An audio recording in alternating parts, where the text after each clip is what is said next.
Komiði sæl og verið velkomin í sjónvarpsþátt nemenda í blað- og fréttamennsku við Háskóla Íslands. Í þessum þætti ætlum við að tileinka Landsbókasafni Íslands, Háskólabókasafni, en sem í ár fagnar 200 ára afmæli. Við fáum til okkar nokkra gesti sem fræða okkur starfsemi safnsins og fjöllum sögu safnsins og mikilvægi þess fyrir sjálfstæða þjóð. Einnig kynnumst við ýmsum undirsöfnum og sýningum. Hlutverk Landsbókasafnsins hefur breyst mikið frá stofnun þess, en starfsemi þess að enga séu jafn mikilvæg í dag. Við veltum einnig fyrir okkur hvernig safnið ætlar að takast á við framtíðina.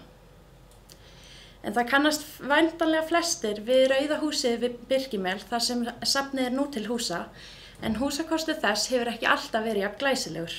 Landsbókasafnið sem í upphafi hét Stiftsbókasafn átti sitt fyrsta aðsetur hér á lofti Dómkirkjunnar í Reykjavík. Hugmyndin að þjóðarbókasafni hafði kviknað árið 1818 hjá danska þjóðfræðingnum Karli Christian Rán. Fyrsti bókavörðurinn var Jón Árnason, þjóðsagnasafnari.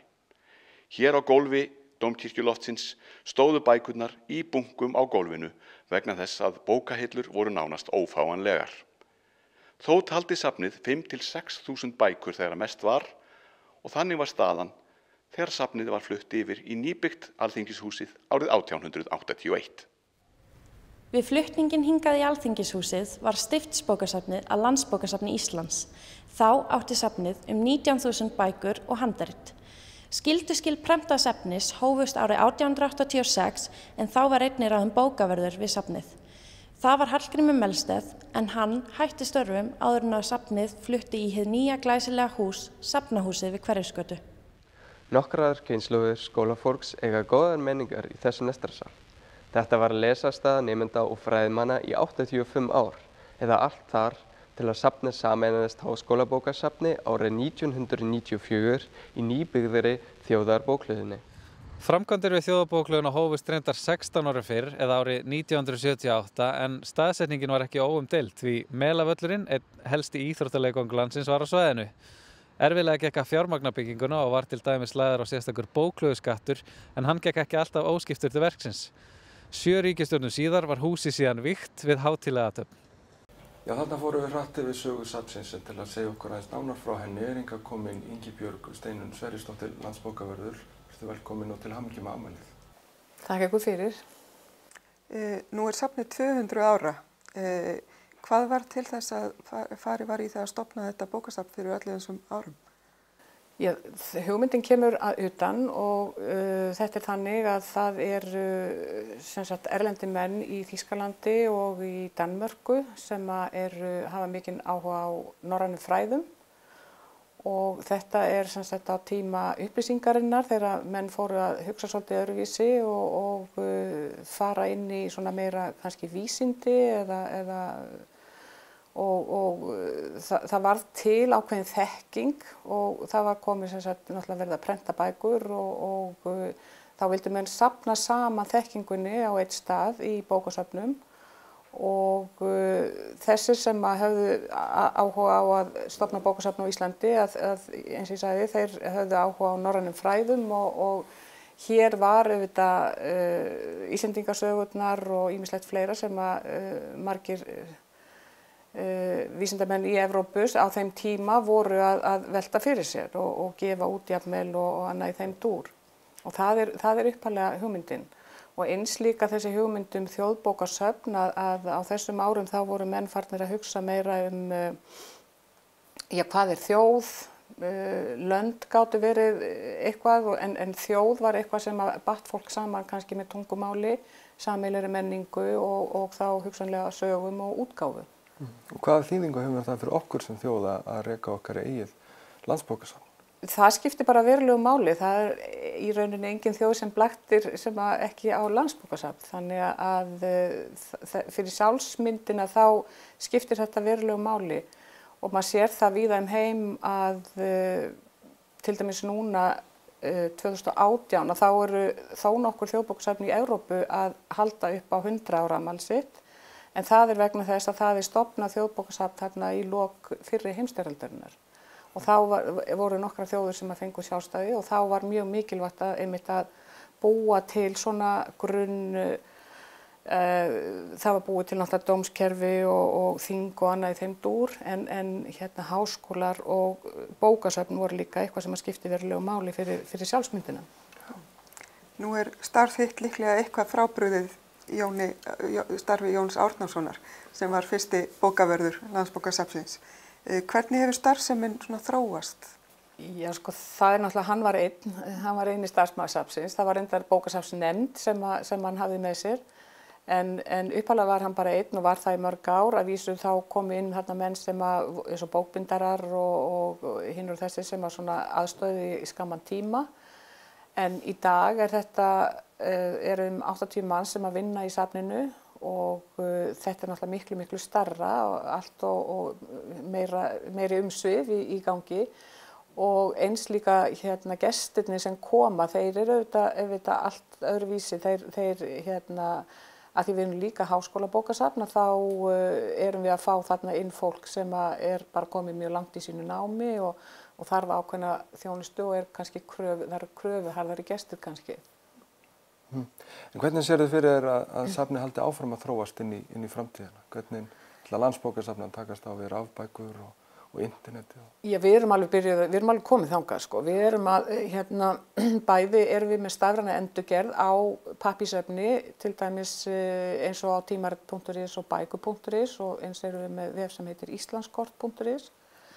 Og þar erum við búin að mynda heilmikið af þessu eldra efni og birtum það bara út á vefnum og allir hafa aðgang á því. En svo erum við farin að taka inn það sem kallað born digital efni, það er að segja efni sem verður til stafrænt og þar verða svona ákveðin skil og við erum farin að safna þessu efni núna og erum að fá til dæmis eins og dagblöðum, fáum þau innreglulega bara í PDF formati. Eins bækur og tímarit líka og svona eitt og annað sem rekur á fjörðina. Þetta hefur svona byrjað náttúrulega bara sem, hvað maður segir, svona tilraunaverkefni.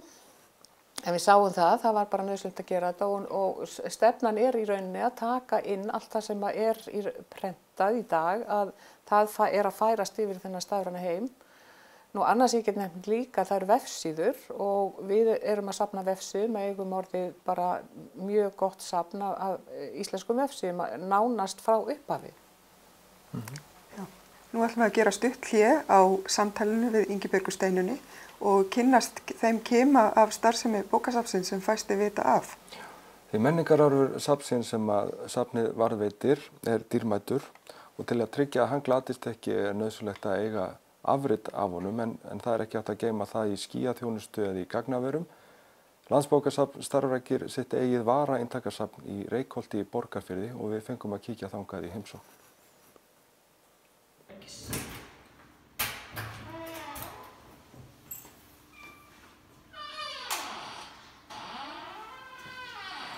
Þegar varaintökin koma í Reykholt, þá koma þau inn á jarðhæðina og þau eru sett á svona vagna og allt í réttri röð og svo tíni ég þær bara tíni ég eintökin af vagninum og kem þeim fyrir í bara tölulegri röð.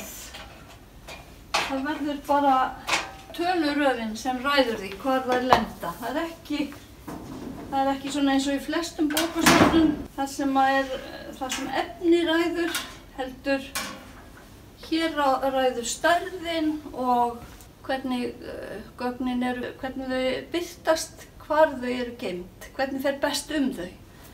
Ekki hvað þau eru eða hvernig þau gagnist notendunum best sem væru hugsanlega að fara hér hillur. Því hingað fer enginn nema bara til að leita eftir einhverju ákveðnu númeri.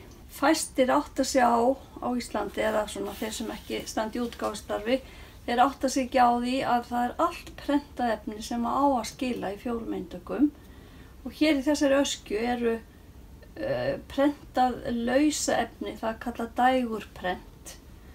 Undir flokknum verslun og viðskipti 2009 þá getum við séð dæmi það sem margir setja nú bara í ruslið og þykir ekki vert að halda utanum, en þá Landsbókasafn Íslands skyldugt að varðveita það. Það hér í þessu rými hér, þessar öskjur með dægurprenti, og þær eru allar aðgengilegar, sambærileg askja í Reykjavík og aðgengileg öllum sem vilja. Og það kannski fróðleikur í því fólki, því það ekki margir sem átta sig á því. Og svo svona til gamans líka, má segja, að það öllu útfaraprenti. Allt útfaraprent varðveitt. Og hér það bara frá 1995 í Stafrófsröð. Þannig að þetta allt saman varðveitt hér. Hér og í Reykjavík, í Landsbókasafninu. Já, það fjöldi spurninga sem vakna við þetta einslag. Til dæmis allir þessir auglýsingabæklingar. Hvers vegna verið að geyma þetta og einhver að nýta þessa þjónustu í heimildaleit? Já, þetta mikið nota og þetta auðvitað bara ákveðin gluggi inn í okkar menningu. Því að þarna kemur svona tíðarandinn í gegn og líka hönnun, prenttækni, sú tækni að taka myndir og ýmislegt fleira.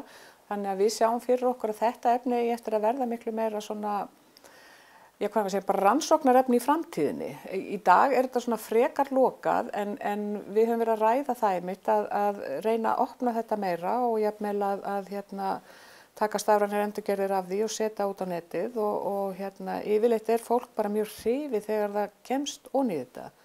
En í dag þetta eins og hún sýndi að þetta mikið bara í kössum og það þarf svona, þú þarft að vera svolítið flinkur að leita til þess að finna það sem þú ert að leita að og vita kannski svona sirka hvenær það kom út og fleira í þeim dúr. En safnið sinnir ekki aðeins þessari varðveislu og skráningu á heimildum. Það ríkir einnig, þið hafið einnig ríkar rannsóknarskyldur og starfið sem svona rannsóknarbókasafn. Hvað finnst þið því? Já, rannsóknarbókasafn eins og þetta sagt í lögunum, það hefur kannski tvöfalda merkingu. Það annars vegar rannsóknir sem við eigum sjálf að stunda og það þá sviði bókfræði, varðandi handritin sem við varðveitum og sem snýr þá beinlínis að safnkostinum. En þetta vísar einnig til þess að við erum að þjónusta rannsóknarsamfélagið á Íslandi. Þjónusta Háskóla Íslands og aðra sem eru að stunda rannsóknir og það svona vaxtarbroddur, heilmikill vaxtarbroddur í því. Rannsóknir hafa aukist mikið á seinni árum og menn hafa svona, til dæmis í háskólasamfélaginu orðið miklu meira, svona stefnt að rannsóknum. Það bara hluti af þessu lífi í akademíunni og hér áður fyrr kannski skrifuðu menn 2-3 greinar á ævinni sem voru þá bara lífsverkið en í dag þetta meira orðið svona eins og ákveðin framleiðsla. Og það til dæmis eitt af þeim hlutverkum sem við viljum markaðsetja okkur þannig að við séum að aðstoða þá sem eru að stunda rannsóknir. En hvernig svona nýtingin á þjónustunni? Finnst ykkur þeir ná að miðla þessari þekkingu eins og þið viljið gera? Já, nú getum við sagt að við erum að reyna að fara yfir í þetta stafræna umhverfi og setja bara efnið á vefinn. Við erum ekki að keppast við það að fá fólk endilega í húsi. Við viljum að fólk nýti þá þjónustu sem við erum með á vefnum og við erum með milli 25 og 30 vefþjónustur getum við sagt. Það sem ýmiss konar efni sem við erum að bjóða upp á. Langvinsælast sem við erum með tímarit.is, það sem eru bæði dagblöð og íslensk tímarit og þetta efni algjörlega opið og ég held að ég geti alveg fullist það að þessi gagnagrunnur, hann einstakur í heiminum. Fáar þjóðir sem hafa jafn mikið af þessu tímaritefni og blaðaefni út á vefnum og þetta í rauninni bara svona okkar sameiginlega minni sem þarna, en það fólk sækir afar mikið í þetta. Nú síðan erum við með opið vefsafni sem reyndar auðvitað upphaflega rafrænt efni Og svo erum við með annan vef sem líka afar vinsæll og það skemman.is sem að þið kannski þekkið og þangað fara til dæmis allar lokaritgerðir nemenda í háskólanum í landinu. Og þetta mikið notað og ég hugsa, í mörgum tilfellum þá sé fólk að skoða byrju hvernig á maður að gera, búa til ritgerð, bíaritgerð eða mestarsritgerð eða eitthvað slíkt, hvernig fór fólk að þessu. En líka þá oft þannig að það eru þarna kannski fyrsta skipti verið að tala einhverja nýja hluti á íslensku í svona ritgerðum og þá með svona fræðilegum hætti. Þannig að þetta efni hefur svona ákveðið gildi líka. En hvað með dægurmálin? Þetta nálgast nýjustu bækur Arnaldar og Yrsu hjá okkur? Já, við erum þetta allt saman og það eru biðlistar á þeim bókum líka eins og öru efni. En metsölulistin, hver svona mest útlánaða bókin á safninu? Já, við erum nýfarin að taka saman lista yfir svona, vinsælustu útlánin og það er Landsker bókasafn sem gerir þetta og á almenningsbókasafnunum þá eru það náttúrulega eins og Arnaldur og Yrsa og fleira í þeim dúr. En hjá okkur það bók sem heitir Saga Íslands og kom út í þó nokkrum bindum. Og ég ímynda mér að þarna séu nemendur bara að háskólastúdentarnir að fara í þetta efni til þess að undirbyggja hjá sér ritgerðir eða gera svona rannsóknir varðandi eitthvað sem þeir eru að fást við. En nú 200 ára afmælið. Getur þú sagt okkur eitthvað afmælisárið, hvað þið eru með á planinu? Já, við erum með heilmikið plan og þetta var nú gert þannig að það var haldinn svona bara hugaflugsfundur með öllu starfsfólki safnsins og það komu alveg hellingur af hugmyndum og sumar mjög flippaðar og okkur þótti það kannski ekki alveg við hæfi að fara út í sund af því sem kom fram. Annað var bara svona mjög í þeim anda sem við erum að starfa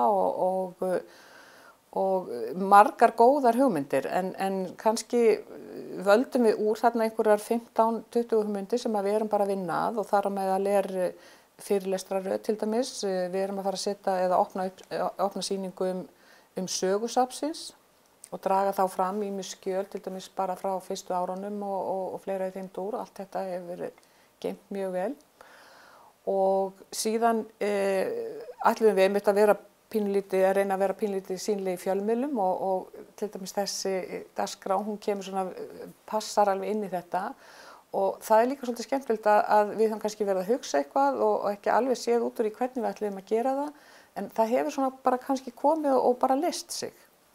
Og síðan ætlum við að vera auðvitað með afmælisveislu. Við höfum vanalega haldið upp og safnið var opnað upphaflega 1. desember 1994. Þannig að 1. desember svolítið mikilvægur í okkar huga. Það er að segja þjóðabóklaðan var opnað á þessum degi. En nú verður svona fullveldishátíð þannig að við munum væntanlega eitthvað bakka með þetta. Það stendur til að fara í ferðalag, allir starfsmennirnir. Við viljum gjarnan fá líka inn í þessa afmælishátíð gamla starfsmenn, fólk sem hefur hætt og síðan á að gefa sjálfsögðu út bók. Við verðum með sýningar niður í Safnahúsi við Hverfisgötu.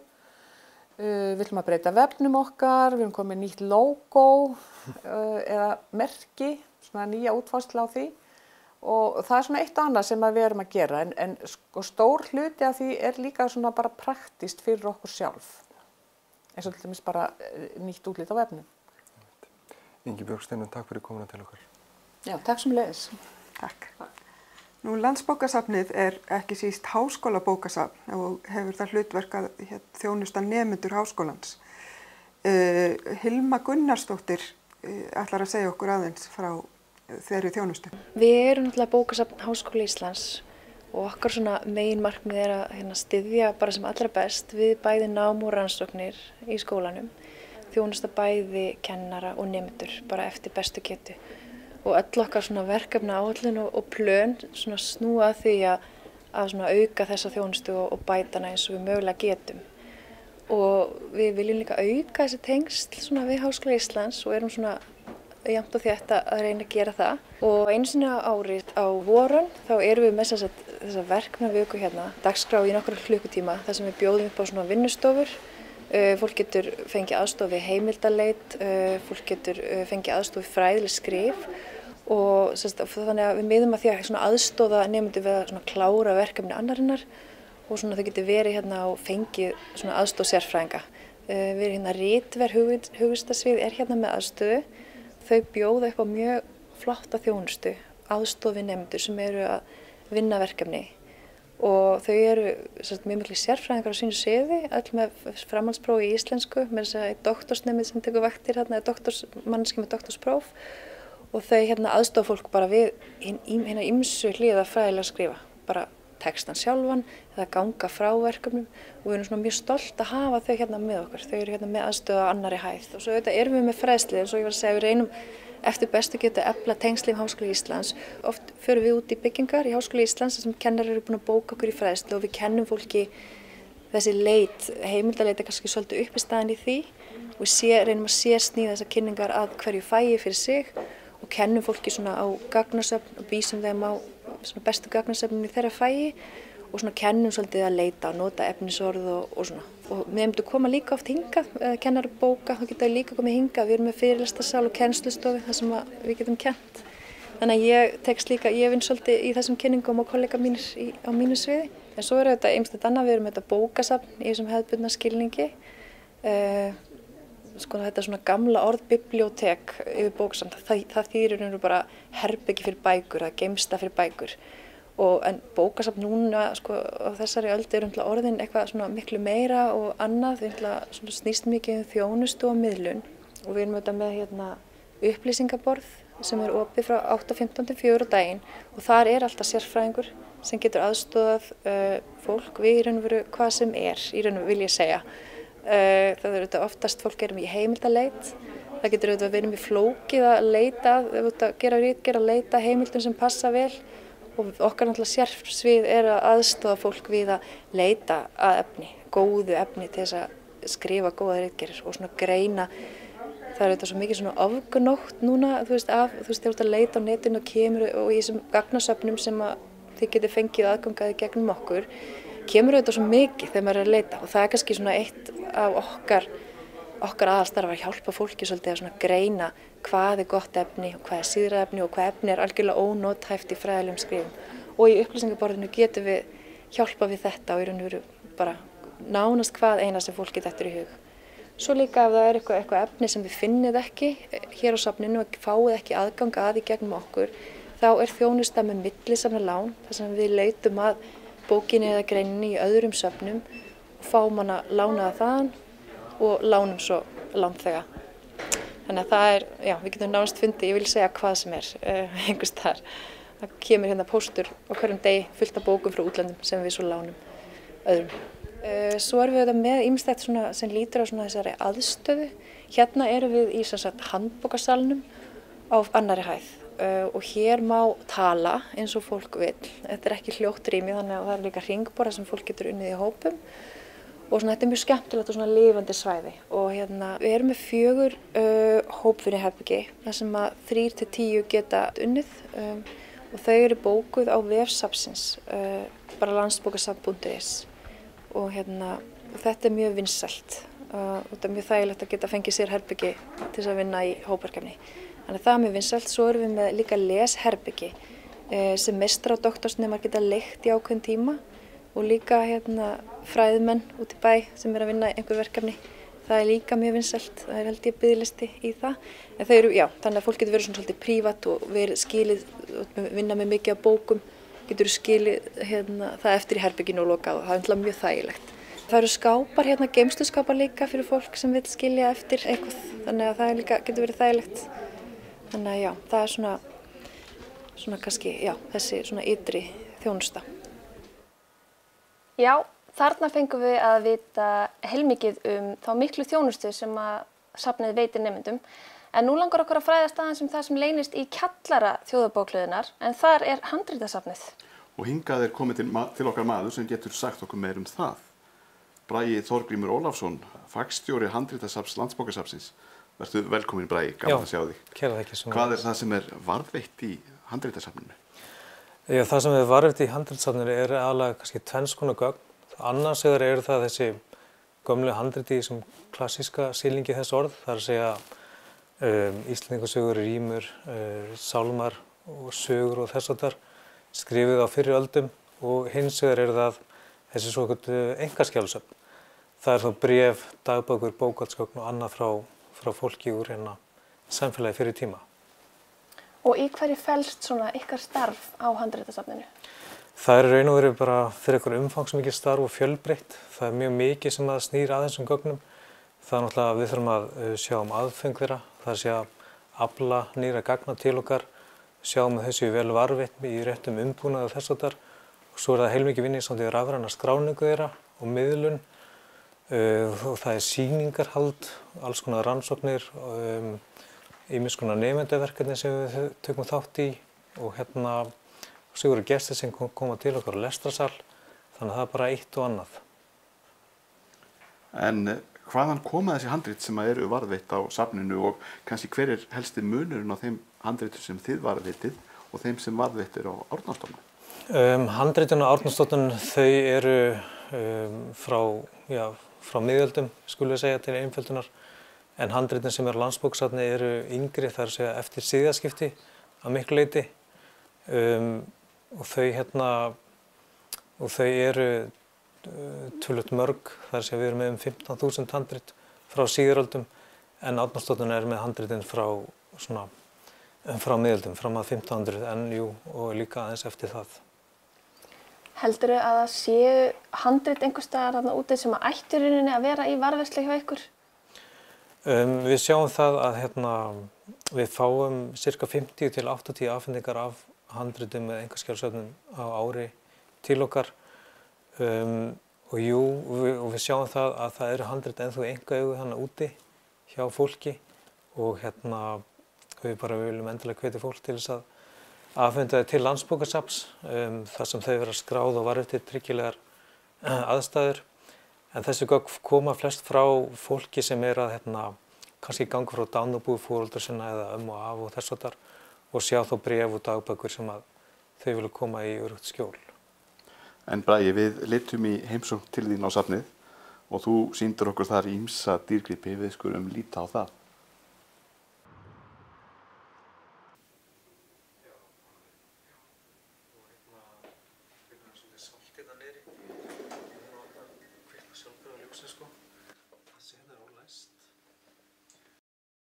Hér í handritasafni var mjög skemmtilegt 8 binda verk eftir Jón Bjarnason sem var bóndi í Þórumstungu. Hann tók saman þetta verk eftir dönskum og þýskum alfræðiorðaritum og tók saman upplýsingar náttúrheiminn og dýraríkið. Og í þessu bindi sem ég er með hérna, þar að finna alls konar upplýsingar skriðdýr, krókódíl og alls konar framandi dýr sem hann ýmist teiknaði upp sjálfur en stundum klippti hann út myndirnar úr bókunum og límdi inn í þessi handrit. Og þetta mjög skemmtilegar teikningar af þessum framandi dýrum, mjög skýrir og fallegir litir. Hér í handritasafni eru líka varðveittar þjóðsögur Jóns Árnasonar sem hann safnaði miðja 19. öld. Þar að segja hann óskaði eftir þjóðsögum frá fólki og vinum sínum og kunningjum og hann fékk sendar mjög marga þjóðsögur frá fólki víða land. Og þær birtu síðan margar þeirra birtist á prenti 1862-3 í 2 binda verki, gríðarlegt þjóðsagnalegt afrek. En síðan komu þjóðsögurnar út í mun stærri útgáfu 1954 og þar voru mun fleiri þjóðsögur tekna með. En þjóðsögurnar sjálfar eins og Jón fékk að senda til sín eru varðveittar hérna, þá bæði sögurnar sem hann fékk sendar og líka hans uppskriftir og lagfæringar og þess háttar. Haustið 1780 sendi Halldór Bjarnason, þá hélt Reynistaðaklaustur, son sinn, tvítugan Bjarni hét og mann með Jón hét og var kallaður Austmann Suðurland til fjárkaupa. Því fyrirfarandi ár hafði mjög fallið fé á Norðurlandi. Síðar haustið sendi Halldór og son sinn Suður Einar hét 11 ára að aldri og mann með honum Sigurður hét og áttu þeir að hjálpa hinum til að reka féð norður. En við veitum nú hvernig þessi saga endar. Eitt þeirra handrita sem varðveitt hérna í handritasafni handalínulist og höfuðbeinafræði sem Jakob Sigurðsson skrifaði upp miðja 18. öld. Hann var mjög þekktur skrifari og skrifaði upp fjölmörg handrit og þau eru svo skemmtilega myndskreytt og mjög falleg og vönduð. og þetta handrit hefur að geyma þessi handarílist og höfuðbeinafræði, þar að segja hvernig á að lesa í lófa og hvernig lundafarmanns farið eftir svona höfuðlægi og höfuðbeinafræðum og líka þarna má finna upplýsingar stjörnumerkin og hvernig maður hegðar sér eftir því í hvaða stjörnumerki maður fæddur og alls konar þess háttar alþýðu trú og í þá veru.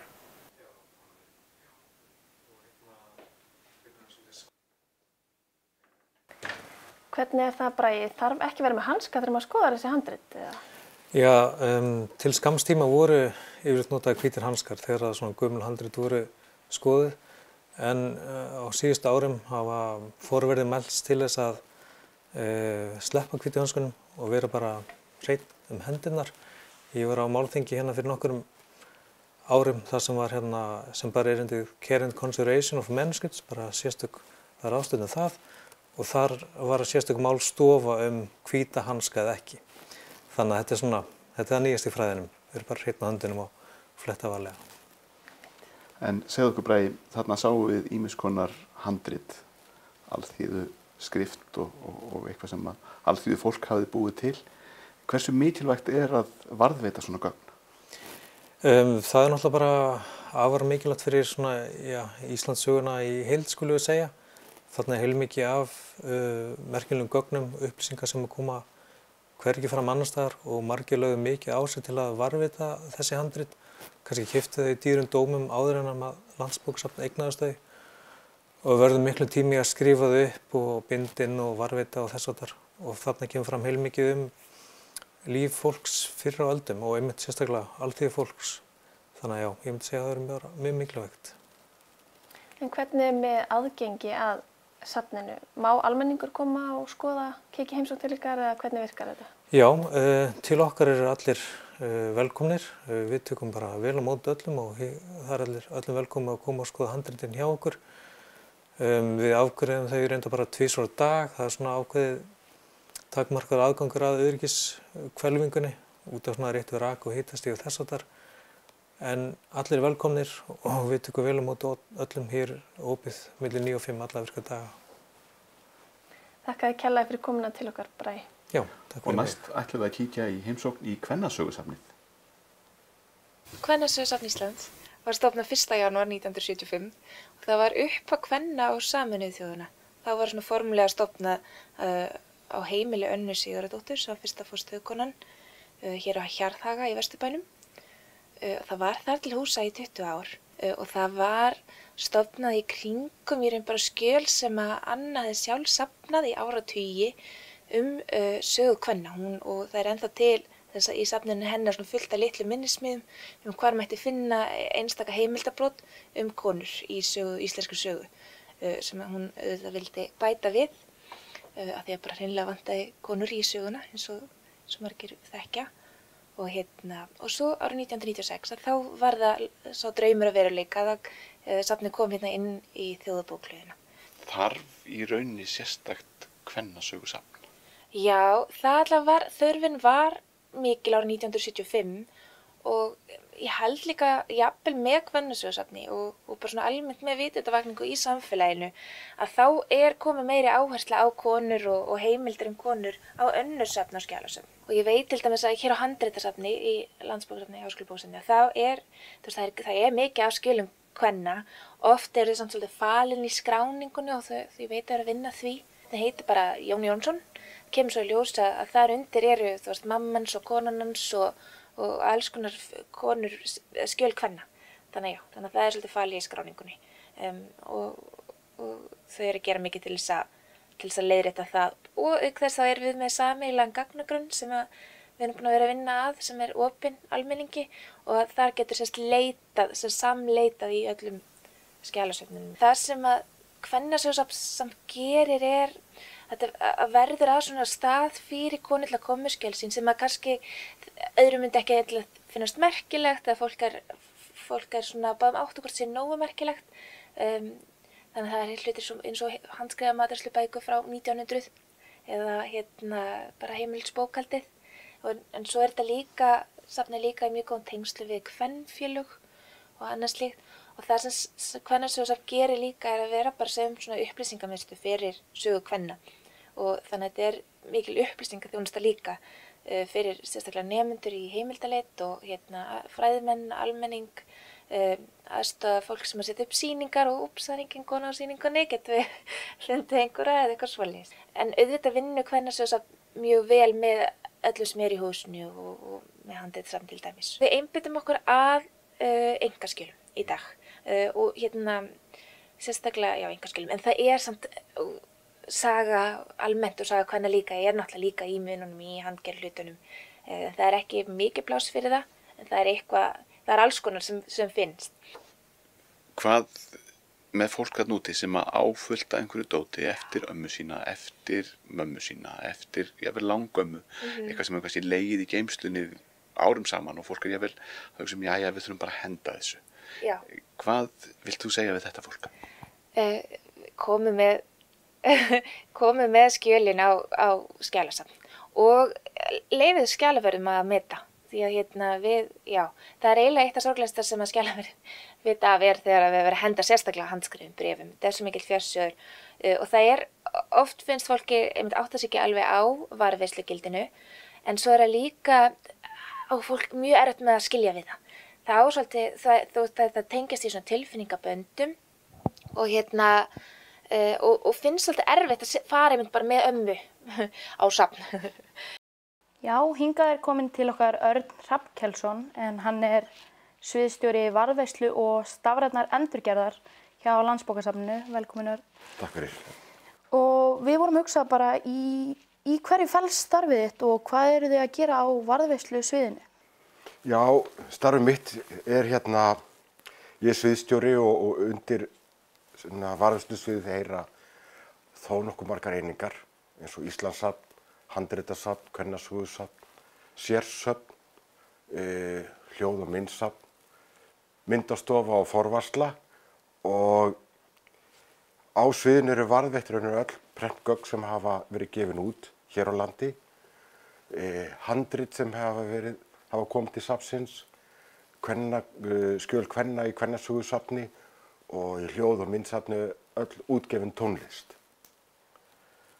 En hvað er þá stafræn endurgerð?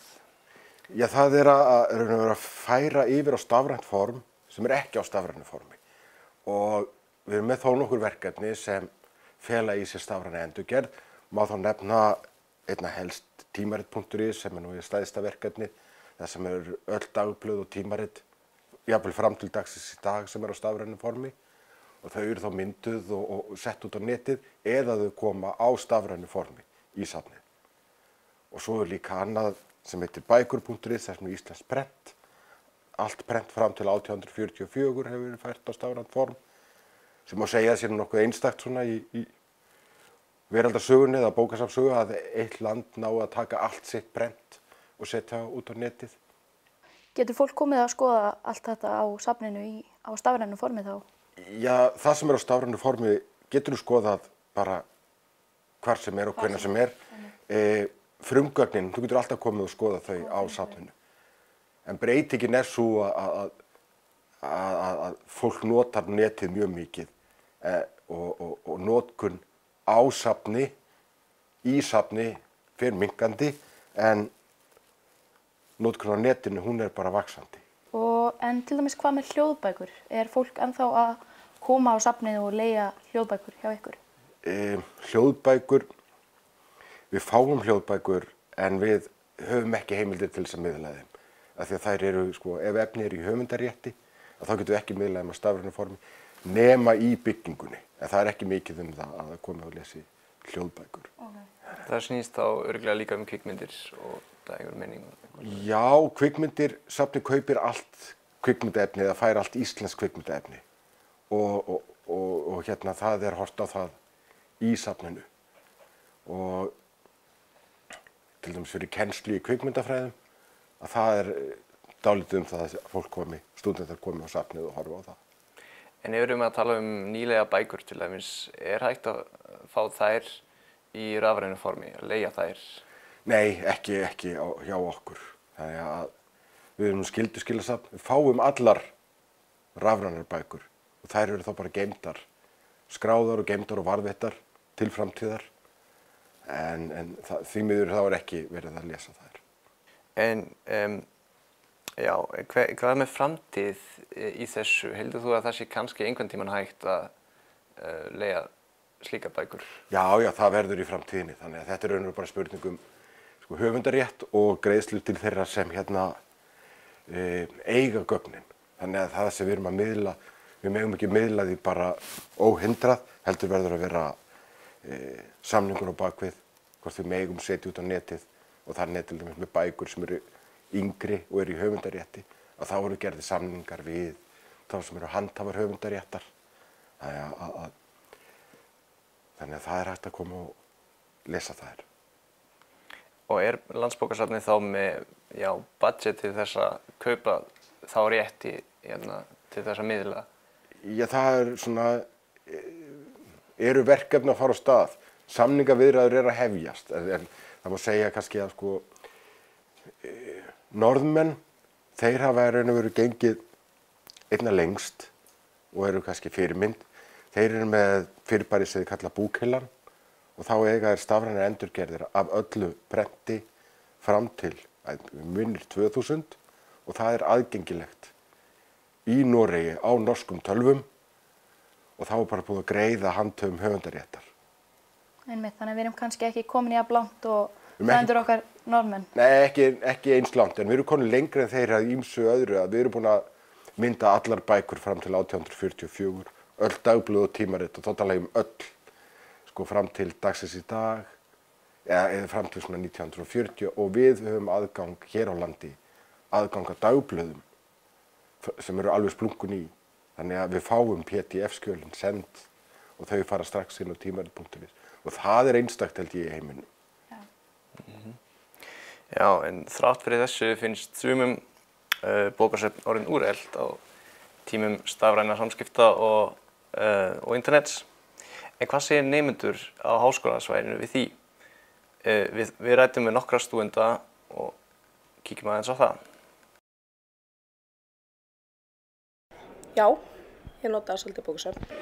Raunverulega ekki neitt. Ég bara afla mér allar upplýsingum sem ég get á netinu. Ekki neitt, sko. Ég nota þá bara allt á netinu. Við ritgerð að skrifa, já. Annars ekki mikið. Ég er mikið að læra, en...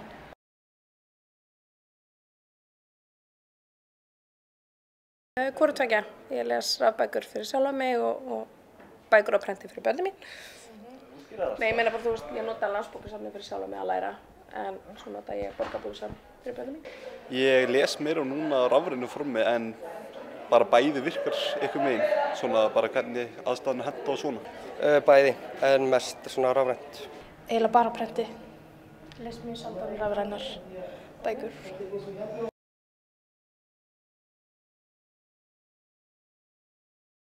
Hvoru tveggja líka, kaupi bækur fyrir sjálfa mig og tek bækur á bókasafninu fyrir börnin mín. Ég tek það á bókasafninu. Hvorugt? Kaupi. Nei, það finnst mér ekki. Bæði og, en þeir hafa samt sinn tilgang, til dæmis handrit framvegis, en svona nýlegri bækur myndi ég segja, eða nýleg gögn jafnvel eru svona meira á rafrænu.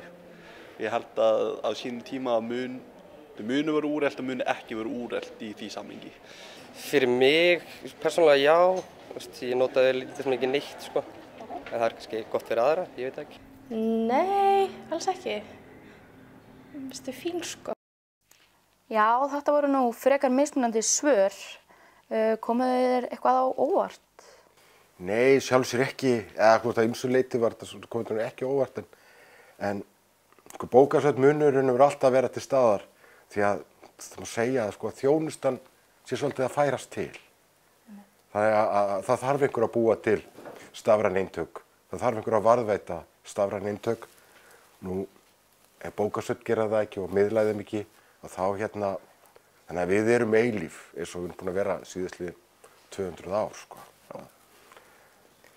En hefur eitthvað breyst á bókasöfnum síðan þú varst ungur? Hvað er svona mesta sem þú manst eftir? Já, sko, ég er búin að vera á Landsbókasafni í hausti 25 ár, sem nú alllangur tími, og þegar ég byrjaði þá var maður að bera blöð og tímarit upp úr geymslum. Þannig að menn komu og lásu Morgunblaðið, þá fengu þeir bara Morgunblaðið innbundið, Þjóðviljann innbundinn, og þetta þurfti maður að sækja og bera og burðast með. Í dag þá er þetta allt á netinu. Og þannig að fólk er farið að nota þjónustu á netinu miklu meira. Þannig að bara til að taka sér dæmi að það eru 3000 notendur á sólarhring sem koma að nota tímarit.is og fletta svona 27.000 blaðsíðum að jafnaði. Þannig að ef það kemur 3000 manns inn á bókasafnið í einu, þá veit ég ekki hvernig það myndi fara. Þannig að þið getur í rauninni þjónustað miklu fleiri núna heldur en þið gátu áður. Miklu fleiri og bara út allan heim. Já. Þannig að þetta er raun og veru breytingin. Þannig að breytingin er að verða að þjónustan verður á netinu, en þó er að hafa í huga að það er ekki allt sem kemst á netið. Og það er líka einhver sem verður að vera á bakvið það sem er á netinu. Já, þannig að það þarf að viðhalda kerfunum. En eru margir að sækja ykkar heimasíðu sem eru erlendis? Já, við fylgjumst með notkunna á tímarit.is og bækur.is og þá sjáum við alveg að það er notkun erlendis frá, sé ekki svona 1/5 sem kemur erlendis frá sem er að nota tímarit.is og 1/10 sem kemur að nota bækur.is. Og þetta eru þá Norðurlöndin og Bandaríkin og allir þetta sé þá ekki fólk sem er í bara rannsóknum og er að nota íslenskar heimildir sem það hefði ekkert annars aðgang að. Og ekki endilega þá bara íslenskumælandi fólk í öðrum löndum? Nei, alls ekki. En eins og með framtíð bókasafna, þurfa þau að fara að treysta á eitthvað annað en bara bækur og þjónustu, þannig séð eins og að hafa kaffihús inn á bókasafninu eða selja minjagripi eða eitthvað því líkt? Já, þetta er nú svolítið snúin spurning, sko. Já, það eru sjálfsögðu, bókasafn hafa breyst svolítið hvað þetta varðar. Þau eru orðin miklu opnari og á það við til dæmis aðra hæðina í Landsbókasafni. Áður fyrir var þetta bara þögul hæð. Þú komst bara þarna inn og flettir upp í handbókum. En því var breytt fyrir nokkrum árum og nú má tala þar. Og líka bara hvað kennsla hefur breyst líka mikið. Núna er miklu meira miðla, hópverkefni. Þannig að áður miðuðust bókasöfn við að einstaklingur var bara einn að vinna sitt verkefni í algjöru þögn. En núna þurfa söfn að búa til vinnu aðstöðu þar sem hópar geta unnið saman. Og það er það sem er að breytast inn í þessum byggingum. Og líklegast verða þannig að allar hæðir safnsins einhvern tímann verða bara hópvinnu. Þannig að aðlaga sér svolítið að því hvernig háskólinn vinnur og er kennt í honum. Já, verður að gera það. Þannig að bókasafnið mun líta öðruvísi út þegar það fagna 300 ára afmæli sitt? Já, það verður örugglega gjörbreytt hvað þetta varðar. Þannig að það er þá bara að veita þjónustu í gegnum net, sumt efni verður ekki á neti og þá verður bara að koma á safnið til þess að lesa það. Það geta verið skjalasöfn og handrit. En svo er líka með þessa útgáfu sem er í dag, hún er rafræn, skila sér jafnvel rafræn inn í söfnin. Það að framtíðarútgáfa kemur á stafrænu formi, jafnvel inn í söfnin og verður miðlað þannig. Þannig að þetta á allt sem er eftir að breytast. Þannig að þú ert nokkurn veginn búin að svara spurningunni, eru bókasöfn úrelt eins og við spurðum krakkana? Já, ég held að það séu ekki úrelt. Ekki úrelt. Verða aldrei úrelt. Þá er bara spennandi að sjá hvernig bókasafnið mun þróast í framtíðinni. Já, það er rétt. Takk hérlega fyrir komuna, Örn. Takk fyrir komuna. Þá er þessum þætti að ljúka en hann var unnin á nemendum í blaðafréttamennsku við Háskóla Íslands. Við þökkum viðmælendum og gestum frá Landsbókasafninu fyrir samfylgdina í dag og ykkur áhorfendum fyrir að horfa með okkur hér. Við hvetjum fólk til að kynna sér starfsemi safnsins og óskum safninu til hamingju með 200 ára afmæli. Verið sæl.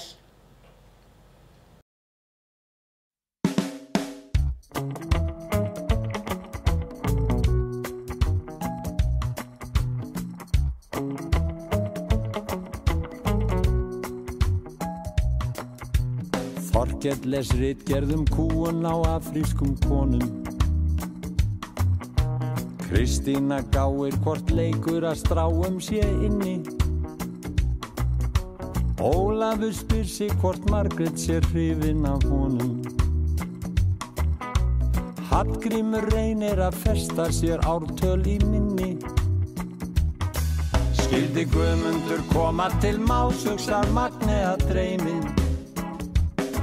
Svona misjafnt það sem að fólk vill vita heiminn. Skyldi Guðmundur koma til más, hugsar Magnea dreymin. Svona misjafnt það sem að fólk vill vita heiminn.